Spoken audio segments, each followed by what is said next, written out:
آل Pakistan local government workers federation کی طرف سے آج دوپہر 1 بجے سے شروع ہونے والے احتجاجی دھرنے اور احتجاج میں جہاں سندھ کے ایک اضلاع سے ملازمین پہنچے تھے، وہیں بلدیاتی یونینز کے رہنما بھی موجود تھے۔ تاہم لوکل گورنمنٹ کے افسران نے باقاعدہ بلدیاتی یونین کے 10 رکنی وفد سے ملاقات کی اور مذاکرات کیے گئے۔ مذاکرات کے دوران بلدیاتی یونینز کے رہنماؤں نے تمام تر مسائل کو ایک بار پھر سامنے رکھا، جس پر تقریباً تمام تر مطالبات کو تسلیم کر لیا گیا کیونکہ یہ بلدیاتی ملازمین کے جائز مسائل تھے۔ تاہم آن لائن تجزیے کے لیے ایک کمیٹی تشکیل دی جا رہی ہے جو لوکل گورنمنٹ افسران کے ساتھ ساتھ all Pakistan local government workers union کے نمائندوں کے درمیان بنائی جائے گی، جو کہ اے جی سندھ سے مذاکرات کرے گی تاکہ وزیر اعلیٰ سندھ سید مراد علی شاہ کی طرف سے کیا گیا اعلان کے مطابق آن لائن تجزیے تنخواہیں ادا ہو سکیں۔ تاہم ذوالفقار شاہ نے اجلاس کے بعد ملازمین سے خطاب کرتے ہوئے کیا کہا، سن لیجیے۔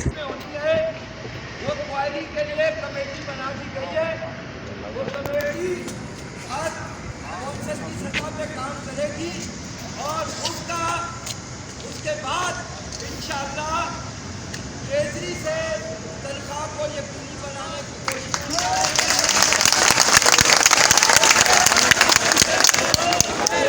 لیکن اس سلسلے میں وہ وقت کی ضرورت ہے، جو پرانا کام تھا وہ نہیں ہوا، اب یہاں نیا کام شروع ہے۔ انشاءاللہ انہوں نے فیصلہ کیا ہے یہ بات نہیں ہے بھائی صحیح۔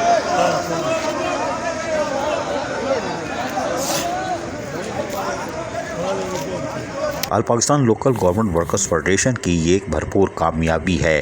اس سے سندھ بھر کے بلدیاتی ملازمین کو یقیناً ان کے جائز مسائل حل ہونے میں مدد ملے گی، لیکن شاباش ہے ان ملازمین کو جو گھر بیٹھے رہے، اور سلام ہے ان ملازمین کو جنہوں نے دوپہر 1 بجے سے رات 9:30 بجے تک احتجاج اور دھرنے میں شرکت کی، اور سلام ہے all Pakistan local government workers federation کے ایک رہنما کو۔ عزیز عارف، KBS بلدیاتی نیوز، کراچی۔